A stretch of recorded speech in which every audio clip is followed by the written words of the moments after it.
ನಮಸ್ತೆ, welcome back to my channel. ಇವತ್ತು simple ಆಗಿರುವಂಥ ಒಂದು ಕೀಮಾ ರೆಸಿಪಿ ಮಾಡ್ತಿದ್ದೀನಿ. ಇದು ಪಾವ್ ಬನ್ ಜೊತೆ ಹಾಗೆ ಪರೋಟ ಜೊತೆ ತುಂಬ ಚೆನ್ನಾಗಿರುತ್ತೆ. ಖಂಡಿತ ಟ್ರೈ ಮಾಡಿ ನೋಡಿ. ಪಾವ್ ಬನ್ ರೆಸಿಪಿ ಕೂಡ ಈಗಾಗಲೇ ಅಪ್ಲೋಡ್ ಮಾಡಿದ್ದೀನಿ, ಒಂದ್ಸರಿ ಚೆಕ್ ಮಾಡಿ.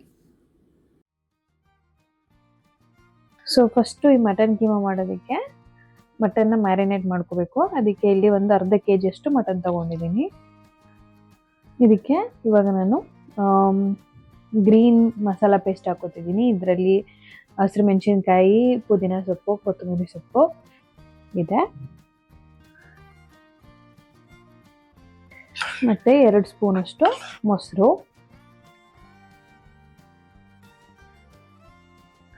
ಒಂದು ಟೀ ಸ್ಪೂನಷ್ಟು ಉಪ್ಪು, 1 ಸ್ಪೂನಷ್ಟು ಖಾರದ ಪುಡಿ, ಅರ್ಧ ಸ್ಪೂನಷ್ಟು ಕೊರಿಯಾಂಡರ್ ಪೌಡರು. ಸೊ ಇವಾಗ ಇದನ್ನು ನೀಟಾಗಿ ಮಿಕ್ಸ್ ಮಾಡ್ಕೋಬೇಕು. ಸೊ ಇವಾಗ ಇದನ್ನು ಒಂದು ಗಂಟೆ ಮ್ಯಾರಿನೇಟ್ ಮಾಡೋಕ್ಕಿದೆಲ್ಲ. ಸೊ ಇವಾಗ ಒಂದು ದೊಡ್ಡ ಪಾತ್ರೆಯಲ್ಲಿ 1 ಸ್ಪೂನಷ್ಟು ಎಣ್ಣೆ ಮತ್ತು 1 ಸ್ಪೂನ್ ತುಪ್ಪ. ಸೊ ಈಗ ಇದಕ್ಕೆ ಸ್ವಲ್ಪ ಮಸಾಲ ಐಟಮ್ಸ್ ಹಾಕೋತಿದ್ದೀನಿ.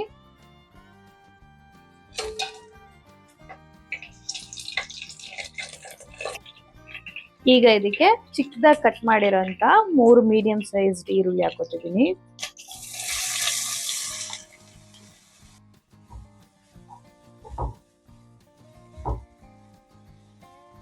ಈಗ ಇದನ್ನ ನೀಟಾಗಿ ಗೋಲ್ಡನ್ ಬ್ರೌನ್ ಆಗೋವರೆಗೂ ಫ್ರೈ ಮಾಡ್ಕೋಬೇಕು. ಸೊ ಈಗ ನೀವು ನೋಡ್ಬೋದು ನೀಟಾಗಿ ಗೋಲ್ಡನ್ ಬ್ರೌನ್ ಆಗಿದೆ. ಸೊ ಈಗ ಇದಕ್ಕೆ 1 ಸ್ಪೂನ್ ಅಷ್ಟು ಶುಂಠಿ ಬೆಳ್ಳುಳ್ಳಿ ಪೇಸ್ಟ್ ಹಾಕೋತಿದ್ದೀನಿ. ನೀಟಾಗಿ ಮಿಕ್ಸ್ ಮಾಡ್ಕೊಳ್ಳೋಣ.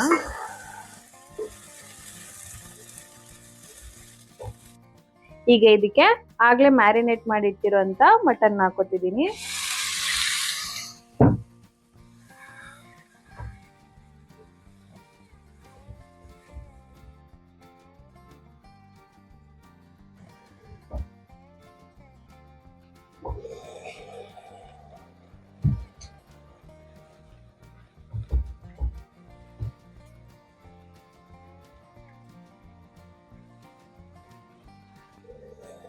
ಒಂದು 5 ರಿಂದ 10 ನಿಮಿಷ ಇದನ್ನ ಈ ತರ ಕುಕ್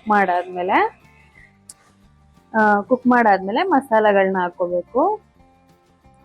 ಸೊ ಮೊದಲಿಗೆ ಕಾಶ್ಮೀರಿ ಚಿಲ್ಲಿ ಪೌಡರ್ 1 ಸ್ಪೂನು, ಖಾರ ಇರುವಂತ ಮೆಣಸಿನಕಾಯಿ ಪೌಡರ್ 1 ಸ್ಪೂನು, 1 ಸ್ಪೂನ್ ಅಷ್ಟು ಕೊರಿಯಾಂಡರ್ ಪೌಡರ್. ಸೊ ಈಗ ಇದನ್ನ ನೀಟಾಗಿ ಮಿಕ್ಸ್ ಮಾಡ್ಕೊಳ್ಳೋಣ.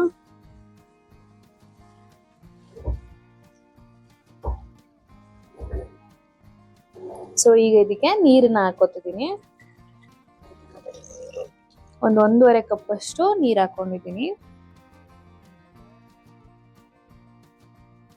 ಉಪ್ಪೇನಾದ್ರೂ ಕಡಿಮೆ ಆಗಿದ್ರೆ ಈ ಸ್ಟೇಜ್ ಅಲ್ಲಿ ಉಪ್ಪನ್ನ ಆಡ್ ಮಾಡ್ಕೋಬಹುದು. ಸೊ ಈಗ ಇದನ್ನ ಮತ್ತೆ ಮುಚ್ಚಿಬಿಟ್ಟು ಒಂದು 10 ನಿಮಿಷ ಬೇಯಿಸ್ಕೋಬೇಕು.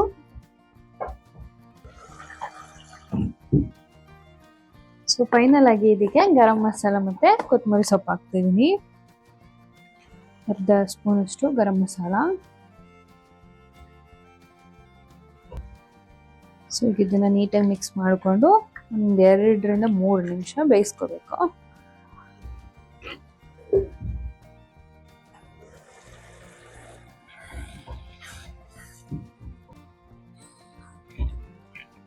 ಸೊ ಇಷ್ಟೇ, ಮಟನ್ ಕೀಮಾ ರೆಡಿ.